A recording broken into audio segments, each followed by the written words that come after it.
The internet is a place, is an unbalanced, asymmetrical, unequal place, and it's inspiring to look at how networks exist in nature because it's for their survival. They can't be like that.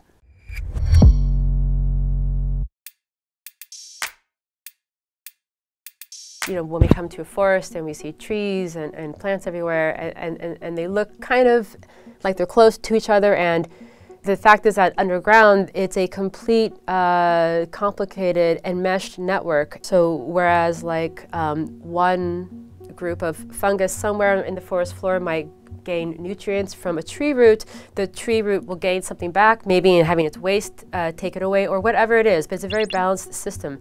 So I always come back to this idea that you know, one thing that humans aren't always good at is balancing things and giving back as much as they take, or at the very least, if not exactly that, just somehow creating a system in which there are checks and balances, and it does like balance out.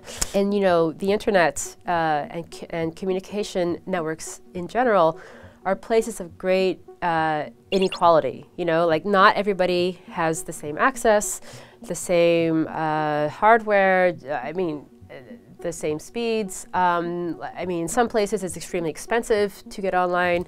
Other places there's heavy surveillance and control. Yeah, it's just not the same. Like we don't all have equal access. And not only that, but of course there was the whole fight for net neutrality, which was against the ability for basically people to pay more to have their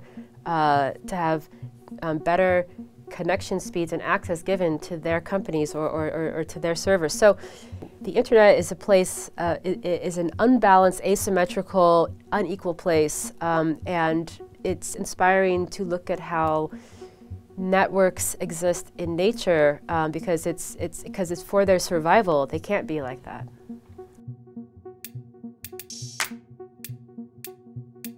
What we did in the workshop was we built our own very, very simple communication protocol for sending data within a local area network of devices that we set up and communicated with each other over radio modules and infrared transmitters and receivers. So the hardware and the software was like very simple.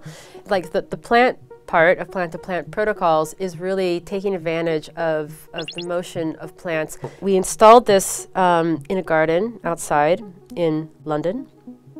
And of course it was going to rain later that day, as it does in London often. But when we first brought it out there, it was sunny, it was fine. So basically we were sending ASCII art of plants through the network. Just to have something, you know, to like send through as data. And every time one line of ASCII art would get sent through the network and make it to the other side, it would get printed out to a web page that was constantly updating.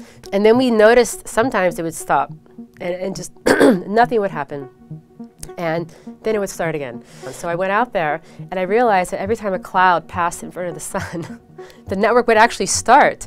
And when the sun was full on, it wasn't running. The thing is that the sun puts out lots of infrared light, and what we had set up there were infrared links. So when the sun was shining down, it was blasting the signal out, so it wasn't getting through. And then when a cloud would come by, then it could get through. So that was very interesting. I didn't expect that. I mean, of course, it makes perfect sense that that happened. So. Or just sort of really playing with the idea that a communications network doesn't have to always be up, you know, or connecting. And it's sort of like in honor of considering the moments of disconnection and also considering the fragility of networks.